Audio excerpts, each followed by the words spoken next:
हमको जो नंबर दे रखा है 60, इसमें बताना है कि इसमें कुल कितनी संख्याओं से हम भाग दे सकते हैं। तो हमें कुछ नहीं करना है, हमें जो 60 दे रखा है वो 60 का पहले तो फैक्टर कर लो, गुणनखंड कर लो। कैसे करते हैं? सिंपल, 60 का गुणनखंड आपको पता है, पहले सबसे छोटी से छोटी संख्या से डिवाइड करके देखेंगे। 2 से डिवाइड करा 60 को तो कितनी बार गया? 30 बार। फिर 30 को फिर 2 से करेंगे तो कितनी बार जाएगा? 15 बार। फिर ये 2 से तो जाएगा नहीं 15, तो हम किससे करेंगे? फिर 3 से। कितनी बार गया? 5 बार। अभी 3 से नहीं जाएगा, 4 से नहीं जाएगा, फिर क्या आया? 5 से गया, तो कितनी बार गया? 1 बार। ये पूरा हो गया। अब क्या हो रहा है? ये इसको लिख लो, 2 into 2 into 3 into 5, 2 into 2 into 3 into 5। फिर लिखा, इसकी पावर क्या है? 1, इसकी पावर 1, इसकी पावर 1, इसकी पावर भी 1। तो ये क्या हो गई? 2 की पावर तो हो गई 2 इंटू 3 की पावर 1 इंटू 5 की पावर 1। तो अब इसकी पावर क्या है? 1। इससे एक ज़्यादा जोड़ेंगे, 2 में 1 जोड़ा तो कितना आ गया? 3 इंटू 1 में 1 जोड़ा ज़्यादा तो कितना आ गया? 2। 5 में की पावर 1 है, इसमें एक और अपन जोड़ेंगे तो कितना जाएगा? 2।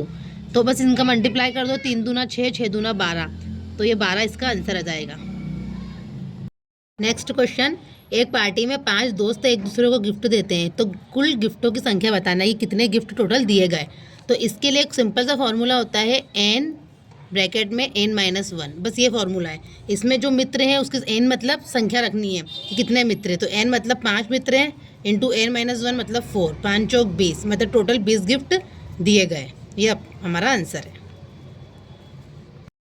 एक पार्टी में 5 मित्र एक दूसरे से हाथ मिलाते हैं, तो मिलाए गए हाथों की संख्या बतानी है। देखो, पिछली वाले वीडियो में हमने क्या करा था कि वो जो 5 मित्र थे वो एक दूसरे को गिफ्ट दे रहे थे। तो गिफ्ट दे रहे थे मतलब मैंने तुमको दिया, फिर तुम भी मुझको दोगे, इससे जो गिफ्ट है वो गिफ्ट की संख्या बढ़ रही थी। और इसमें क्या होता है? हाथ मिला रहे हैं, मतलब हाथ सिर्फ एक ही बार मिलेगा। अगर 2 मित्र हैं तो हाथ एक ही बार मिलेगा। और उसमें क्या होता था गिफ्ट में कि तुम मुझको दे रहे हो, मैं तुमको दे रही हूँ, मतलब 2 गिफ्ट होते थे। तो इसके अंदर देखो हमें हाथ मिलाना है, तो 5 मित्र, तो इसका फॉर्मूला क्या होता है? n-1, ये गिफ्ट का फॉर्मूला था। अब हाथ के फॉर्मूले में हम क्या करेंगे? अपॉन 2 कर देंगे, सिर्फ यही डिफरेंस है इसमें। 5 है मित्र हैं तो 5 इंटू 5 में से 1 गए तो 4, और अपॉन में 2, 2 दूना 4, ये हो गया 5 दूना 10, मतलब टोटल कितने हाथ मिलाए गए? 10। ये आंसर। एक चिड़ियाघर में चूहे और कबूतर हैं, उनमें टोटल जो सिरों की संख्या दे रखी है वो दे रखी है 90 और पैरों की संख्या दे रखी है 224। तो हमें बताना है कबूतर की कुल संख्या क्या है। तो हमें क्वेश्चन में पहले ये ध्यान देना है कि हमें जो पूछा है उसके बारे में ध्यान नहीं देना है। कबूतर की कुल संख्या पूछी है तो कबूतर के बारे में ध्यान नहीं देना है, हमें देखना है चूहे।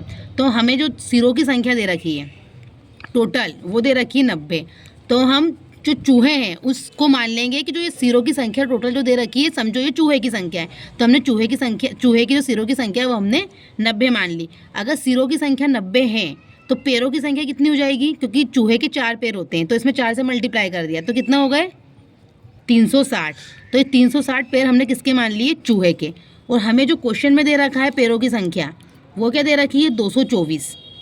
पैरों की संख्या 224 दे रखी है, और जो हमने सिरों की संख्या से जो मल्टीप्लाई करा है इसका 4 से, तो हमारे पास में 360 आ रहा है, वो पैरों की संख्या आ रही है, और यहाँ दे रखी है 224। तो जो इन दोनों पैरों के बीच में जो डिफरेंस आएगा वो डिफरेंस किसका होगा? वो होगा कबूतरों की पैरों की संख्या। क्या? तो 360 में से हम 224 को जब माइनस करेंगे तो कितना आएगा? 136। तो 136 जो आ रहा है वो किसके पैरों की संख्या आ रही है? कबूतर के पैरों की संख्या। तो ये कबूतरों को पैरों की संख्या आ गई है 136। अब हमें क्या बताना है? कबूतरों की कुल संख्या क्या है। तो हम क्या करेंगे? कबूतरों के सिरों की संख्या निकाल लेंगे। तो इसमें हम क्या करेंगे? 2 से डिवाइड कर देंगे। 2 से डिवाइड हम इसलिए कर रहे हैं क्योंकि जो कबूतरों के पैरों की संख्या होती है वो कितनी होती है? 2 होती है। एक कबूतर के 2 पैर होते हैं इसलिए। तो यहाँ से सिरों की संख्या निकाल लो डिवाइड करके, तो कितना आ जाएगा? 68। मतलब जो कबूतर के सिर की संख्या हो जाएगी वो हो जाएगा 68। दो संख्याओं का योगफल हमको 8 दे रखा है और उनका जो गुणनफल दे रखा है वो 15 दे रखा है। तो उनके व्युत्क्रमों का योगफल क्या होगा? संख्या हमने मान ली कि एक संख्या a है और दूसरी संख्या b है। उनका जो योग दे रखा है वो हमको दे रखा है 8।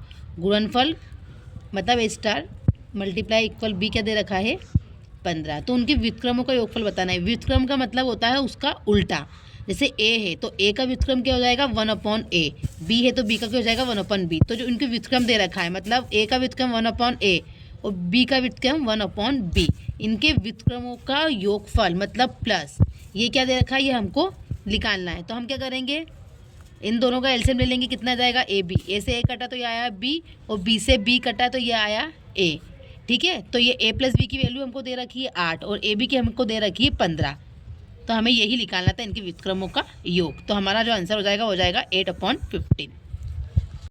किसी धनात्मक संख्या में से 3 घटाने पर वह अपने व्युत्क्रम के 28 गुने के बराबर हो जाती है, तो वह हमको संख्या बताना है। तो हमको पता नहीं संख्या क्या है, तो हमने मान ली संख्या x है, तो इनने बोला है वो संख्या में से 3 घटा दिया, मतलब ये 3 घटा दिया। तो संख्या में से 3 घटाने पर वह अपने व्युत्क्रम, किसका, वो संख्या उसके व्युत्क्रम, x के व्युत्क्रम क्या हो जाएगा 1/x, इसके व्युत्क्रम के 28 गुने के बराबर हो जाएगी। ठीक है, तो इसको सॉल्व कर लो।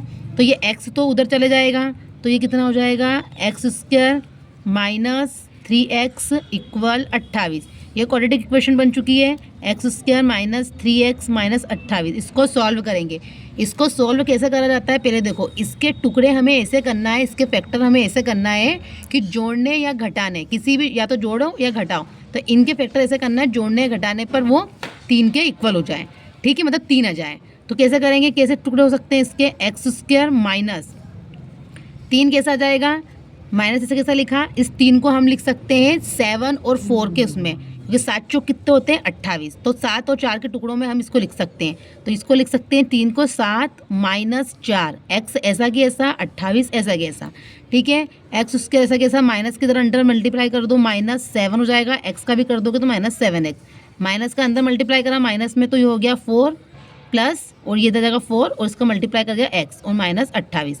अब देखो इन दोनों को ले लो और इन दोनों को ले लो, मतलब इन दोनों को ले लो और इन दोनों को ले लो। अब इसमें तो कॉमन निकालो, इनमें से क्या कॉमन दिख रहा है x कॉमन निकाला, इधर क्या बचा x माइनस 7, इधर से क्या कॉमन निकलेगा प्लस का 4 कॉमन निकाल लो, तो इधर क्या बचा x माइनस 7, तो ये हो गया x माइनस 7 और इधर क्या बचा x प्लस 4, और हम इक्वल में 0 तो मानते ही हैं, तो x माइनस 7 इक्वल 0 हो गया और x प्लस 4 इक्वल 0 हो गया। तो यहाँ x की वैल्यू आ गई 7 और यहाँ x की वैल्यू आ गई -4। तो हम माइनस वाले को इग्नोर करेंगे, उसे नहीं लेंगे, तो हमारे पास में जो संख्या जाएगी वो जाएगी x की वैल्यू मतलब 7। तो हमारा जो आंसर हो जाएगा वो जाएगा 7।